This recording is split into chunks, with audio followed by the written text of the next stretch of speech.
Hola, mi nombre es Jorge Taora y a continuación les voy a hablar de principio de producto.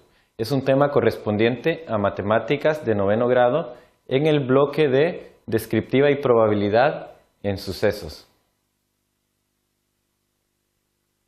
Los objetivos de este tema es encontrar la cantidad de maneras de ocurrencia de dos casos aplicando el principio de producto.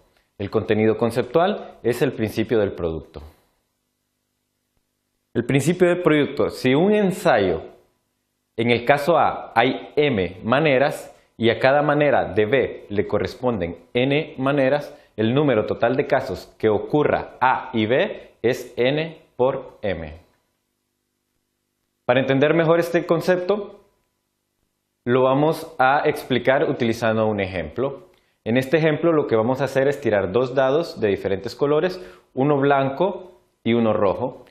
Entonces, lo que vamos a encontrar es el número de casos donde el dado blanco sea menor que 3 y el dado rojo sea un número impar. Para este ejemplo vamos a utilizar dos métodos, el método de la tabla y el método del árbol. Primeramente vamos a usar el método de la tabla. Vamos a tirar los dos dados, el rojo y el blanco, y vamos a encontrar el número de casos en que el blanco sea menor que 3 y el rojo sea un número impar. Entonces tenemos los casos aquí. El dado rojo decimos que puede ser menor que 13. En este caso sería el 1 y el 2. Son las únicas opciones que tenemos. Y en el dado blanco que sea un número impar. Para eso tenemos las opciones del 1, el 3 y el 5. Entonces, utilizando la tabla podemos ver las combinaciones posibles que se nos pueden dar. Entonces, el número total de casos serían los dos posibles casos de opción del dado rojo y los tres posibles casos del dado blanco. 2 por 3 sería igual a 6. Entonces 6 sería el número total de casos posibles para nuestro ejemplo. Ahora vamos a resolver este mismo ejemplo, pero utilizando lo que es el método del árbol. Decimos que tenemos 6 casos, tiramos los dados y el dado rojo solo nos muestra dos opciones, que puede ser 1 y 2.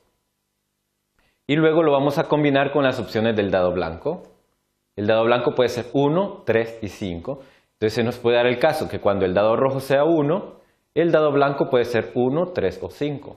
O cuando el dado rojo sea 2, igual el dado blanco puede ser 1, 3 o 5. Entonces al final la combinación de las posibles combinaciones son todas estas, que son 6, como habíamos visto en el método anterior. La ventaja de utilizar el método del árbol es que podemos usar muchas más combinaciones, mientras que la tabla está limitada simplemente a dos combinaciones.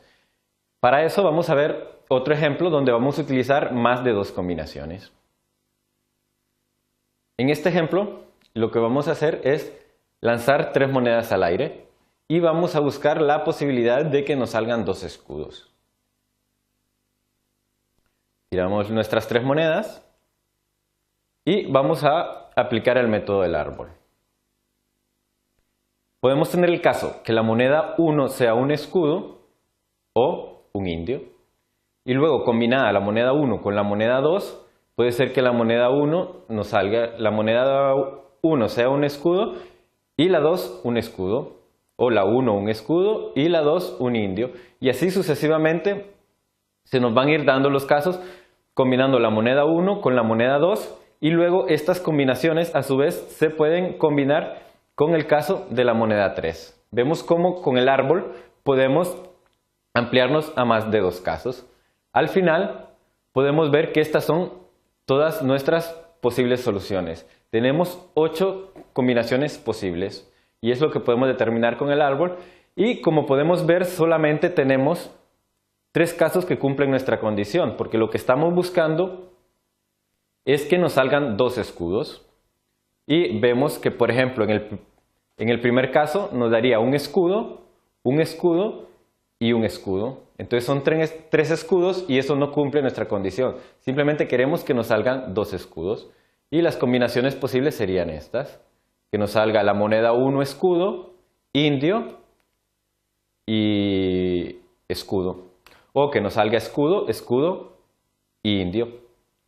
Y con la segunda moneda que nos salga un indio, un escudo y un escudo. Son las únicas 3 posibles soluciones, pero el número total de combinaciones que podemos obtener son 8. Vamos a ver ahora un tercer y último ejemplo para explicar el concepto, y ahora vamos a usar lo que es el método de la tabla. En este caso vamos a lanzar 2 dados y lo que nos interesa encontrar es el número de casos posibles de obtener 10 puntos con la suma de los números de ambos dados. Entonces, al construir una tabla podemos encontrar cuántas van a ser nuestras posibles combinaciones. El dado 1 nos puede dar valores del 1 al 6, que son los números que tienen estos dados. Y el dado 2 igual puede ser del 1 al 6. Y en estos cuadros lo que estamos poniendo son pues la suma de los resultados de los dados. Por ejemplo, tenemos que el dado 1 nos da 3 y el dado 4, por ejemplo, el dado 2 nos da 4. La suma sería 7. Y lo que vamos a buscar es que la suma de estos dados sea igual a 10. Entonces podemos concluir que con la tabla podemos determinar que son 36 los casos posibles o las combinaciones posibles que se pueden dar al lanzar estos 2 dados, pero solamente vamos a tener 3 casos válidos para que nos dé el valor de 10 la suma de ambos dados. Con esto podemos concluir de que el número total de casos es el producto o multiplicación del número de casos para cada una de las partes. Finalmente hemos logrado cumplir nuestros objetivos, que era encontrar la cantidad de manera de ocurrencia de 2 casos aplicando lo que es el principio del producto. Muchas gracias.